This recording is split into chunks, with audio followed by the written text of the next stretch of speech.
Good morning friends. आज हम 11th class का फर्स्ट चैप्टर स्टार्ट करेंगे, meaning and objectives of accounting. वैसे तो हम जानते हैं हमारी बुक का नाम भी अकाउंटेंसी है, तो सबसे पहले हम यही देखेंगे कि व्हाट इज़ अकाउंटिंग, अकाउंटिंग होता क्या है।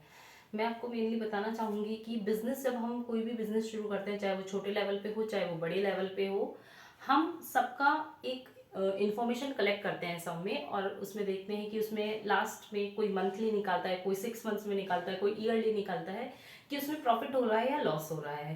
ठीक है, तभी तो हमें पता चलेगा। अगर हम ये इन्फॉर्मेशन के रिकॉर्ड्स नहीं रखेंगे तो हमें पता ही नहीं चलेगा बिजनेस प्रॉफिट में जा रहा है या लॉस में जा रहा है। अगर हम वो लॉस में जाया जाएगा तो हम बिजनेस क्यों रन करेंगे। तो यही सब देखने के लिए कि हमारी बिजनेस की ग्रोथ हो भी रही है या नहीं हो रही, हम P&L निकालते हैं, प्रॉफिट एंड लॉस निकालते हैं, और इसके लिए हमें अकाउंटिंग की जरूरत होती है। सबसे पहले हम इसलिए हम सबसे पहले डेफिनेशन देखेंगे अकाउंट्स की।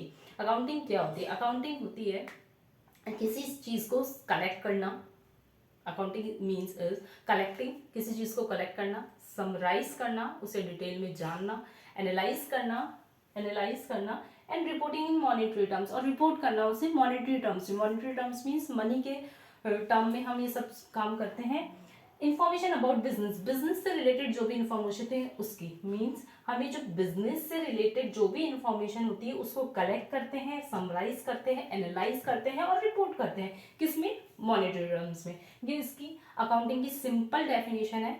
आई थिंक आपको लर्न भी हो गई होगी।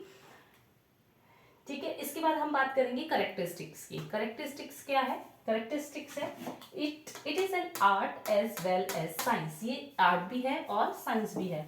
अब ये साइंस क्यों है? जैसे कि हम सब जानते हैं कि साइंस एक यूनिवर्सल टर्म्स है, इसमें यूनिवर्सल चीजें ही होती है, इसमें प्रिंसिपल्स यूज होते हैं ज़्यादातर। उसी तरह अकाउंटिंग जो है उसमें भी प्रिंसिपल्स यूज होते हैं। और इसके बाद हम ये आर्ट क्यों है? आर्ट इसलिए है, आर्ट वैसे तो हम जानते हैं कि आर्ट कला होती है। अब आर्ट कला है। सपोज मैं एक एग्जांपल देके आपको बताती हूँ कि अकाउंट्स का एक टीचर है, बुक हमारे पास सपोज 11th क्लास के अकाउंट्स के 2 टीचर आते हैं आपके पास, आपके सामने। हर टीचर का बुक एक ही है, चैप्टर वही है, लेकिन उसका पढ़ाने का जो मेथड है वो अलग होगा, उसका प्रेजेंटेशन अलग होगा, उसका वे ऑफ टॉकिंग अलग होगा, मतलब बिल्कुल डिफरेंट होगा। कुछ चीजें सेम हो सकती है लेकिन इतनी भी सेम सिमिलरिटी नहीं हो सकती दोनों में। इसलिए हम इसे आर्ट कहते हैं, क्योंकि अकाउंट्स में भी एक बंदा अकाउंट्स अलग तरीके से बनाएगा और दूसरा बंदा दूसरे तरीके से बनाएगा, सबका अलग अलग प्रेजेंटेशन होता है। ठीक है, इसलिए हम इसे आर्ट भी कहते हैं। सेकेंड हमारा पॉइंट है recording of financial transaction only, मतलब जो हम रिकॉर्ड क्या करते हैं इसमें केवल फाइनेंशियल ट्रांजेक्शन से रिकॉर्ड करते हैं, इसके अलावा कोई से ट्रांजेक्शन रिकॉर्ड नहीं करते हैं।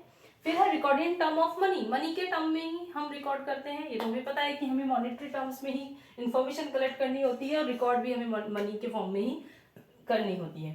क्लासिफाइंग मीन्स उसे सिस्टमेटिक वे में अरेंज करना। ठीक है, समराइजिंग, उसे डिटेल में जानना, सारांश पूरा डिटेल में करना उसको।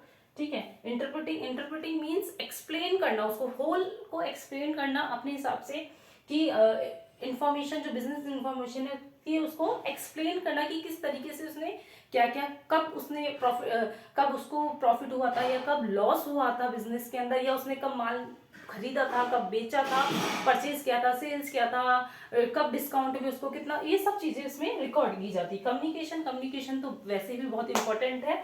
It is important characteristics of accounting. Communication, बिना कम्युनिकेशन के तो हम कुछ कर ही नहीं सकते, अकाउंटिंग कर ही नहीं सकते। ठीक है, होप आप लोगों को आज अकाउंटिंग के डेफिनेशन और कैरेक्टरिस्टिक्स समझ में आए होंगे। आप इसे नोट डाउन कर लीजिए, स्क्रीनशॉट ले लीजिए, जैसे आपको सुविधा हो। धन्यवाद।